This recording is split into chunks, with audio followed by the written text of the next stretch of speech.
결국 우리가 상대하는 건 뭐다? 건당 1,000만 원이어서 천박사라고 들었어요. 뭐야 너?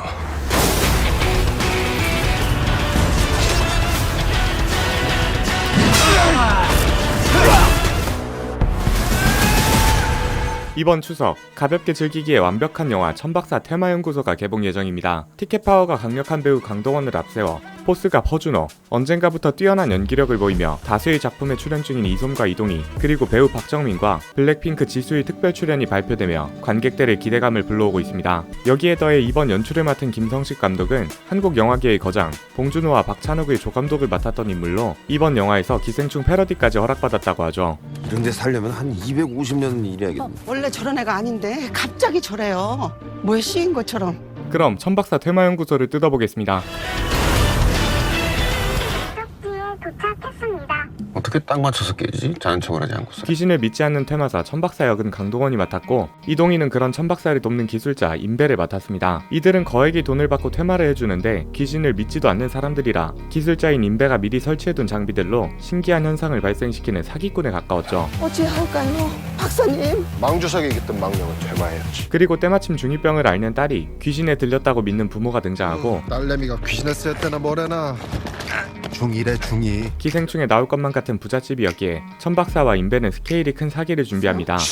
지금 애가 문제가 아닙니다. 딱 봐도 비싸 보이는 골동품을 발견하고 악한 기운을 끌고 오는 골동품을 자기들이 처리해주겠다 합니다. 지금 이 망주석이 여기 몇 자리로 만들고 있어? 천박사는 조부에게 물려받은 보검인 칠성검을 던져 마치 망주석이 피를 흘리는 것처럼 연출하고 최첨단 장비로 4DX 효과까지 선사합니다. 이 정도 기술을 갖고 있으면 사기를 칠 게 아니라 그냥 뭘 해도 잘 될 것 같은데, 그나저나 이것들도 다 정리를 해야 하는데. 알아서 싹 다 치워주세요. 역시 금융치료가 답이었죠. 그렇게 천박사와 임배는 퇴마비에 더해 주워온 골동품까지 빼돌리며 수익을 내고 있었습니다. 그리고 그들이 훔쳐온 골동품을 사주는 골동품점 사장님이 있는데, 천박사와 정말 오랜 시간을 알고 지낸 사람으로 영화 속 중요 떡밥을 끌고 가는 인물입니다. 아무튼 다시 현재로 돌아와서 그들의 사무실로 누군가 찾아옵니다. 건당 1,000만 원이어서 천박사라고 들었어요. 갑자기 찾아온 이 여자의 이름은 유경. 그녀는 대뜸 천박사에게 5천만 원을 현금으로 건넸고, 이를 마치고 나면 추가로 5천만 원을 주겠다 합니다. 형님! 바로 가시죠. 그렇게 돈만 보고 퇴마권을 받아들인 천박사는 유경을 따라 으슥한 촌으로 가게 됩니다. 그렇게 한 집으로 들어가자 웬 벽장이 있었고, 그 벽장 안에 갇혀있던 것은 바로 언니 갑자기 왜 그래? 유경이 귀신이 씌인 동생을 가둬뒀던 것이었죠. 그리고 뜻밖에도 유경은 자신이 귀신을 볼 줄 안다고 말하고, 전 어릴 때부터 진짜 많이 봤거든요. 그래서 웬만한 건 아무렇지도 않아요. 이것도 뭐 별거 아니라 생각하던 천박사였고, 괜히 쫄지 말자라고 생각하던 도중 갑자기 한 번도 울리지 않았던 방울이 울리고 아무 장치도 설치하지 않은 방이 흔들리기 시작합니다. 게다가 매번 소품용으로 가지고 다니던 칠성검마저 부러져 있었죠. 그때 박사님. 앞에. 천박사는 퍼포먼스로 그냥 칼을 휘둘렀는데 어딘가에 신비한 장비가 박살이 납니다. 나를 봤어. 바로 인간들의 빙의에 무당들의 영력을 빨아먹는 악기, 범천의 짓이었습니다. 도망쳐야 될 것 같아. 우리 넌 칩시다. 맨날 사기만 치다가 진짜 사건을 마주치자 겁에 질린 임배는 그만두자 하지만, 결국 우리가 상대하는 건 뭐다? 이미 돈에 눈이 멀어버린 천박사는 이것도 결국 사람 장사라며 임배를 설득해버립니다. 하지만 천박사도 쫄렸는지 골동품 사장님한테 방울이 울렸다는 사실을 전달하죠. 그 뭐 방울 울렸다고 전화를 하는데? 무슨 방울? 방울 소리가 났다고 하자 놀라는 골동품점 사장님의 모습이 등장하고, 곧이어 갑자기 무당으로 전직한 듯한 장면이 등장합니다. 이게 뜬금없는 전개처럼 보이지만 이어서 과거 장면이 회상되죠.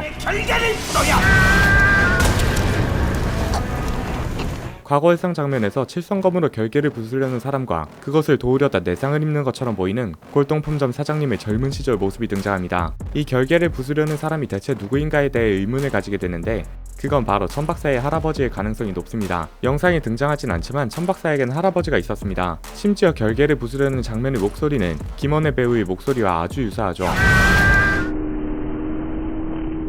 인물 소개 때도 골동품점 사장님은 천박사와 오랜 인연이 있었다고 하는데, 천박사의 할아버지가 젊은 시절 뛰어난 무당으로 활동했던 것으로 추정되며, 사기꾼인 천박사가 가지고 있는 보검인 칠성검 또한 할아버지에게 받은 유산일 가능성이 높습니다. 너 나 봤지? 어디야? 이 타이밍에 유경의 눈에 무언가가 보였고 천박사 일행은 푸른색으로 빛나는 집을 찾아 들어가게 됩니다. 그냥 퇴근할걸.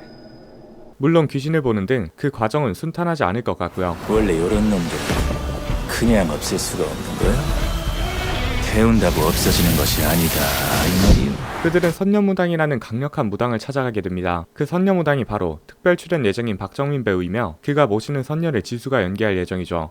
이들은 여기서 악기를 잡을 방법을 배울 것으로 추정됩니다. 하지만 범천도 순순히 당하고 있을 것 같진 않습니다. 이 장면을 보면 여러 개의 두루마리가 보이는데 천박사가 칠성검을 써서 악기를 잡았을 때 격파되었던 두루마리와 같은 것으로 보이죠. 그만 있으면 우리 개천바닥 뜰 수 있는 거죠.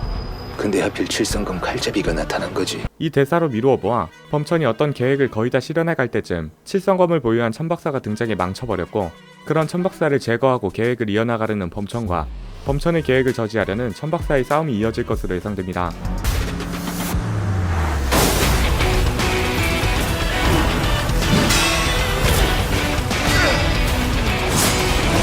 하지만 범천은 마치 천박사를 기다리고 있었다는 듯이 말합니다. 긴장해.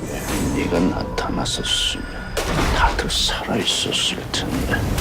그리고 어딘가에 제물로 쓰이는 것 같은 모습을 한 유경의 사라진 동생 유민의 장면이 보이고 꼭 해야겠냐 이거? 최종 결전을 향해 나아가는 듯한 천박사 일행. 그리고 마치 호랑이처럼 덤벼드는 범천. 둘의 치열한 싸움을 보여주며 예고편이 마무리됩니다.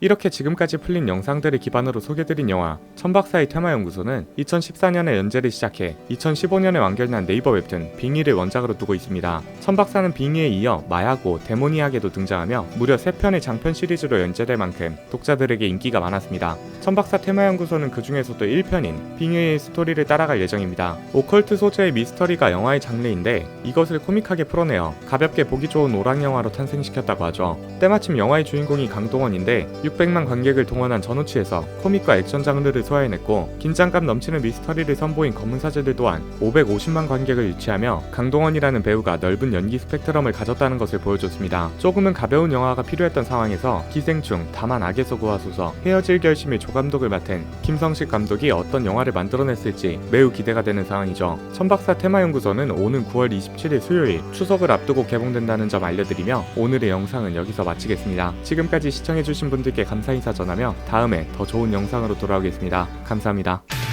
만방 와이파이 너무 동방 와이파이. 그냥 퇴근할걸. 니들은 날 못 막아.